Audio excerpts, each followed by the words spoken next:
오후 예배에 잘 나오셨습니다. 우리 옆에 분들과 함께 우리 인사 나눕시다. 잘 나오셨습니다. 영화를 볼 때 이 엔딩 장면 후에 스텝진과 출연진의 이름이 자막으로 내려오죠. 이때 좀 특이한 경우가 있습니다. 이 감독이 각본과 주연을 같이 연출할 때가 있죠. 물론 장단점이 있습니다. 이 영화를 보면서 확신을 드는 한 가지가 있습니다. 이 영화가 이 감독의 의도에 100% 반영되는 영화이겠구나라는 것이죠. 오늘 말씀에도 하나님의 의도가 그대로 반영된 하나님의 열심을 여과없이 보여줍니다. 이 본문은 앞장에 에돔으로 대변되는 이 악한 세력에 대한 하나님의 심판 이후에 선민의 역동적인 회복의 그림을 제시하고 있습니다. 그 청사지를 디자인하시고 전적으로 주관하시는 분은 하나님이십니다.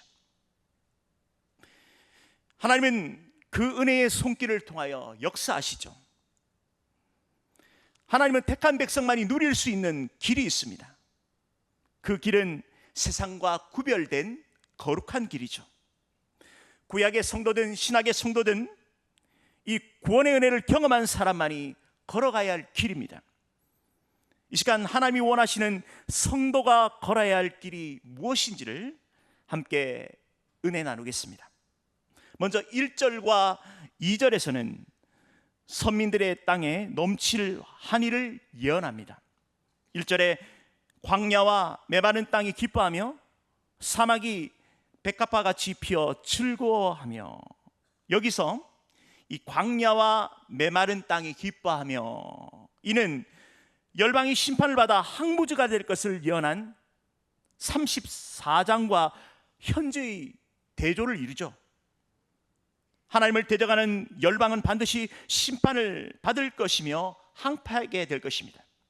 하지만 구속받은 하나님의 사람은 기뻐하며 영광스러운 길에 들어서게 될 것입니다.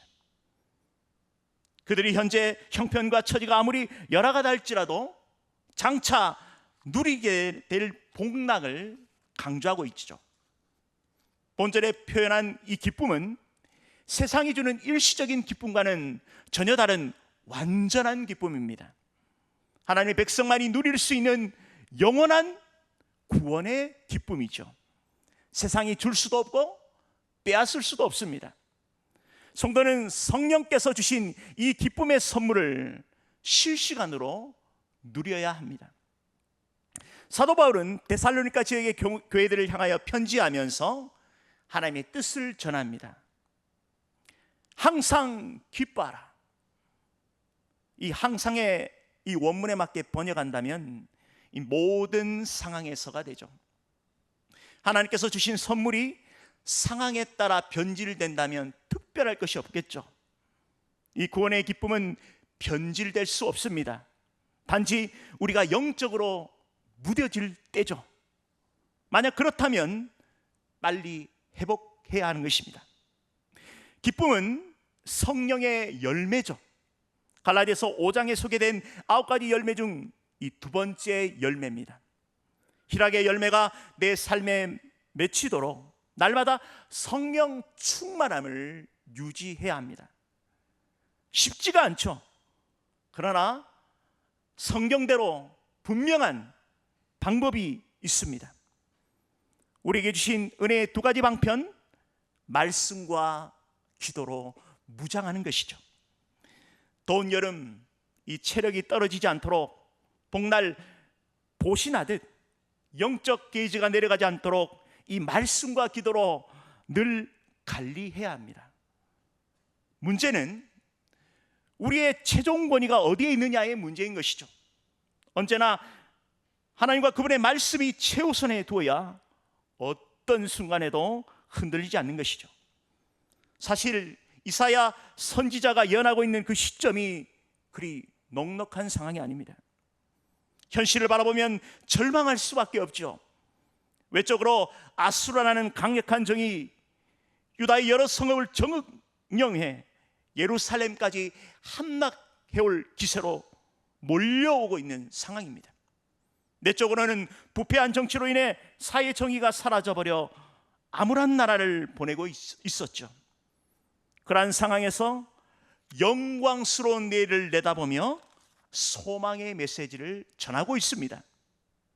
2절 중반절에 레바논의 영광과 갈멜과 샤론의 아름다움은 이 사막과 이 광야와 반대되는 이미지로 풍요와 축복의 상징입니다.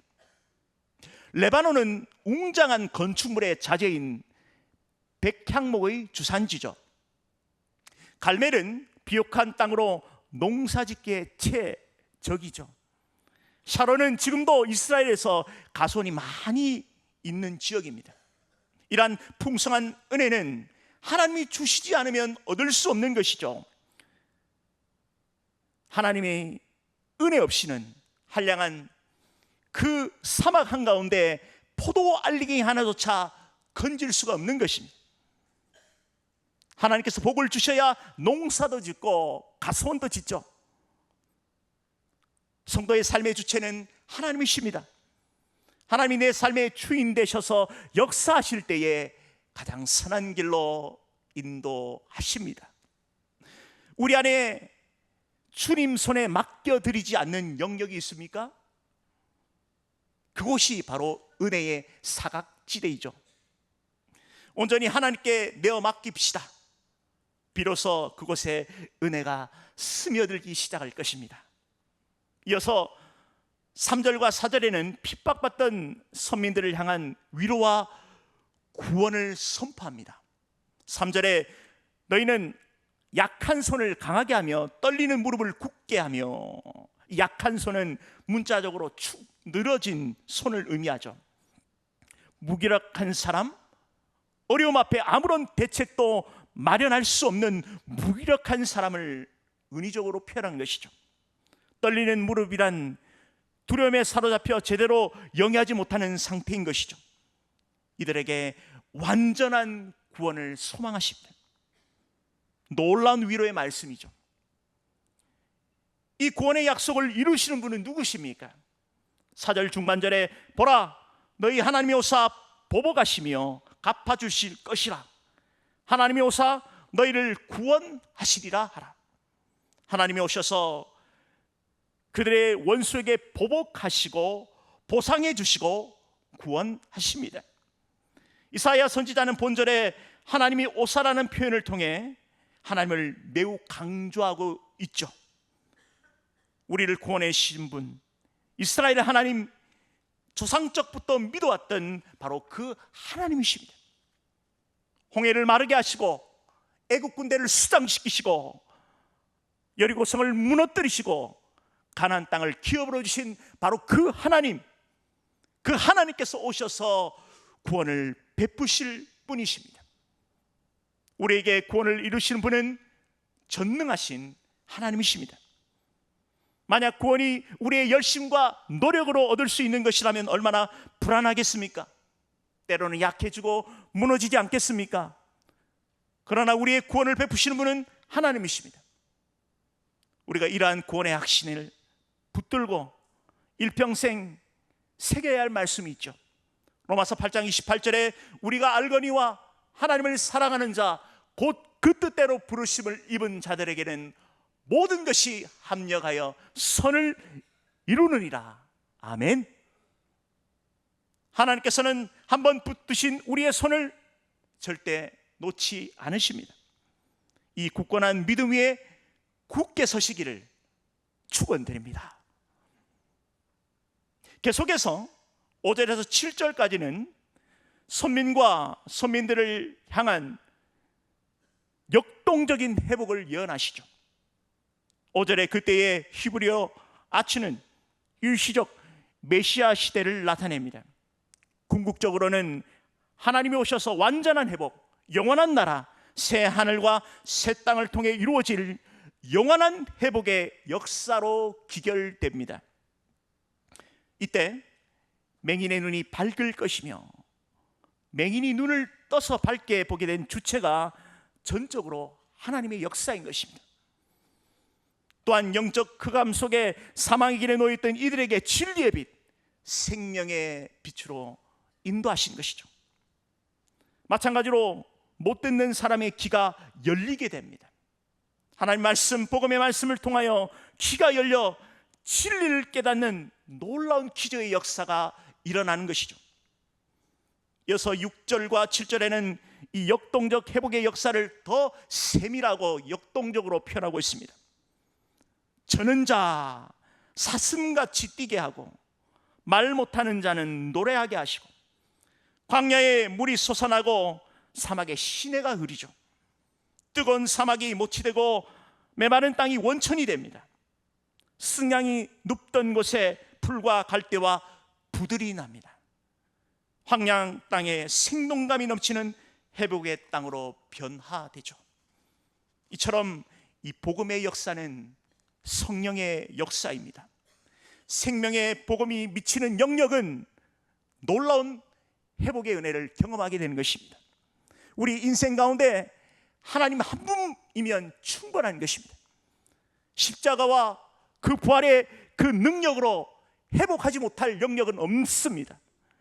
항모제와 같은 이 아무런 소망 없는 우리에게 하나님께서 오사 놀라운 은혜를 베푸셨습니다. 할렐루야. 받을 자격 없는 나에게 베풀어 주시는 그 전적인 호의로 지금까지 살고 있고 앞으로도 영원토록 살게 될 것입니다. 이게 바로 은혜죠. 거저 받은 은혜를 보다 값지게 살아내는 방법이 있습니다. 복음의 유통자가 되는 것입니다. 한번 같이 고백해 볼까요? 복음의 유통자가 됩시다. 복음이 필요한 주변 사람들에게 나누며 사는 인생이죠. 기쁨을 나누면 배가 된다는 말이 있습니다. 우리 안에 하나님의 생명이 있죠. 그 은혜를 전할 사명이 있는 것입니다. 우리의 시간과 물질, 재능 가지고 할 수만 있다면 많은 사람에게 진리의 복음을 전해야 합니다. 우리에게 주신 기회가 언제나 무한대가 아니죠. 전할 수 있는 상황과 대상이 있다면 순종할 때에 성령 충만한 은혜를 누리게 됩니다. 복음을 전할 때에 우리 가슴 속에 샘솟는 은혜가 넘치는 것이죠. 오래전에 본 영화 신들러 리스트라는 영화가 생각이 났습니다. 이 주인공이 공장을 운영하면서 누리고 있던 그 부를 유대인을 살리는 데 사용하죠. 영화의 마지막 장면에 큰 울림이 있죠. 그가 유대인 한 사람을 더 살리지 못했다라는 그런 안타까움과 그 슬픔의 그 눈망울이 기억납니다. 우리 삶에 복음 전하는 일보다 더 시급한 것이 없습니다. 하마의 현장에서 생명을 살리기 위해 찝찝한 불길 앞에서 선 소방대원, 생사의 가오를 오가는 그 위급한 상황 속에서 그 환자를 살려내려는 응급구조대와 의료진들, 그 수고와 땀방울을 잊어서는 안 되겠죠. 마찬가지로 영원한 사망, 이 절망한 늪에 빠진 이들을 향한 그 영혼을 살리려고 하는 그 복음 전도의 열정은 참으로 귀한 것입니다. 로마서 10장 15절에 보내심을 받지 아니하면 어찌 전파하리요? 기록된 바 아름답도다 좋은 소식을 전하는 자들의 발이요. 우리의 발걸음이 하나님 보시기에 아름다운 발걸음이 되시길 소원드립니다. 우리 모두 복음 충만, 성령 충만의 사람이 됩시다.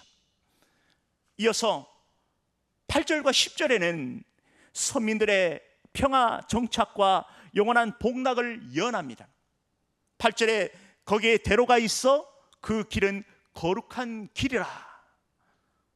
먼저 역사적 측면을 보자면 바벨론 폴에서 시온으로 돌아오는 이스라엘 자손이 걷는 길에 관한 예언이죠.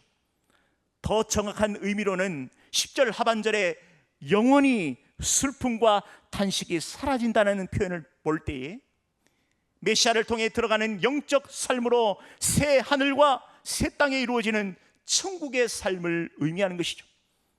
거룩한 길은 아무나 갈 수 없습니다. 8절 중반절에 오직 구속함을 입은 자들, 9절 하반절에 오직 구속함을 받은 자들만, 10절 전반절에 여호와의 속량함을 받은 자들, 바로 하나님께 택하심을 받아 그리스도의 피값으로 속량받은 사람만이 걸어갈 수 있는 복된 길입니다. 하나님의 전적인 은혜의 수혜자들이죠. 거룩한 길로 걸어갈 수 있도록 허락해 주시고 성령께서 실시간으로 동행하시는 은혜를 누려야 하는 것입니다. 성도는 그 십자가 은혜를 통과한 사람들입니다. 우리 옆에 있는 분들과 한번 격려하며 은혜를 나눴으면 좋겠습니다. 참 특별한 분이시군요. 믿으십니까? 보통 분들이 아니십니다. 옆에 있는 계신 분들이. 성경적으로 제가 말씀드린 것이죠. 특혜가 있다면 반드시 이 걸맞는 의무가 있죠. 거룩한 길에 선 사람은 이 성결한 삶을 살아야 하는 것입니다. 이것은 평상시 성도의 삶의 태도를 요구하는 것이죠.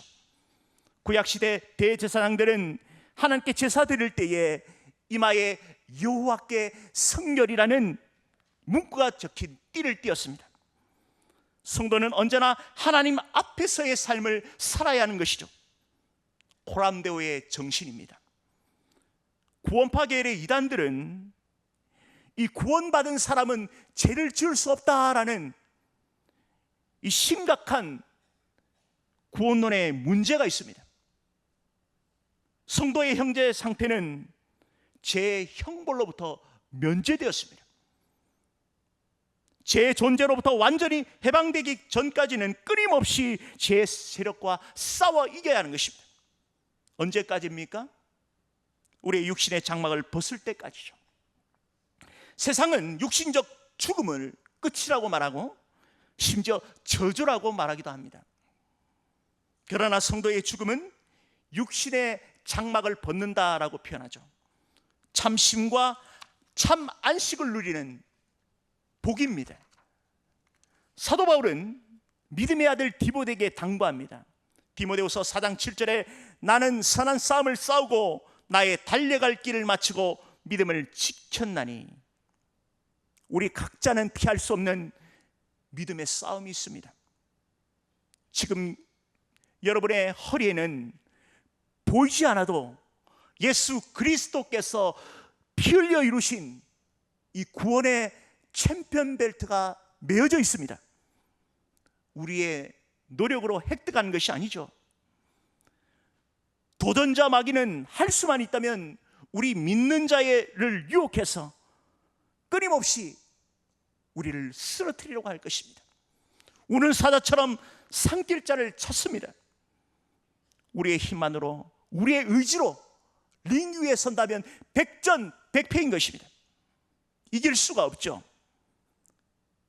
그러나 우리에게 필승법이 있습니다. 함께 싸우시는 승리의 하나님을 전적으로 의지하는 믿음입니다. 이스라엘이 광야의 적국 아말렉과의 전투에서 승리할 수 있었던 것은 여호와 니시 하나님을 믿고 기도했기 때문인 것이죠. 또한 모세가 손을 들고 높이 기도할 때에 동역자 아론과 홀이 양손을 받쳐들고 함께 기도했습니다. 승리의 요원이 바로 믿음으로 함께 싸웠다는 것이죠. 신앙의 공동체가 중요합니다. 그래서 지금 옆에 함께 예배드리는 교우들이 중요한 겁니다. 소중한 것이죠. 나와 우리 가정을 향해서 기도해 주시는 교우가 있다면 눈물 나도록 감사한 일이죠. 지금 누구나 힘겨운 싸움을 하고 있는 것입니다. 함께 위로하고 격려하시는 그 기도의 그 동력자를 우리가 함께 기도하며 세워나갑시다. 이처럼 성령께서는 실시간으로 우리를 도우시고 힘주셔서 이 싸움에서 반드시 승리하게 하십니다. 의심하지 말고 기도하면서 최선을 다해 싸울 때에 승리가 보장되어 있습니다. 그리고 성도는 이 거룩한 길을 걸어갈 때에 날마다 예수님의 옷자락을 붙잡는 그 간절함과 절박함이 있어야 합니다. 혈육병 여인이 주님의 옷자락만 만져도 병이 낫겠다는 그 절박함이 우리 주님의 마음을 기쁘시게 하지 않았습니까? 오늘 본문에서 가장 눈에 띄는 것은 바로 구원을 이루시는 하나님의 그 역동적인 사역입니다. 하나님이 오사, 하나님의 그 열심을 강력하게 느낄 수 있는 것이죠. 어떤 종교도 신이 사람에게 오는 예는 없습니다. 창조주, 구원주, 심판주께서 친히 성육신 하셔서 십자가에 돌아가시기까지 우리를 사랑하셨습니다. 그리고 임마누엘로 우리와 함께 하십니다. 그 위대한 사랑, 그 은혜 앞에 우리는 주님의 옷자락이라도 붙잡는 심적으로 살아야 되지 않겠습니까? 거룩한 길을 걷게 하신 그 주님께 감사하며 그 간절한 마음으로 서야 하는 것이죠. 그래서 어떤 경우라도 하나님께 예배 드릴 때에 이 냉랭한 심정으로 드려서는 안 됩니다. 구원의 하나님, 도우시는 하나님, 인도하시는 하나님, 그 간절히 찾는 그 예배자가 됩시다. 계속해서 10절 중반절에 노래하며 시온에 이르러, 이 구원받은 백성만이 하나님 앞에 찬양할 수 있습니다. 특혜죠. 특별한 은혜인 것입니다.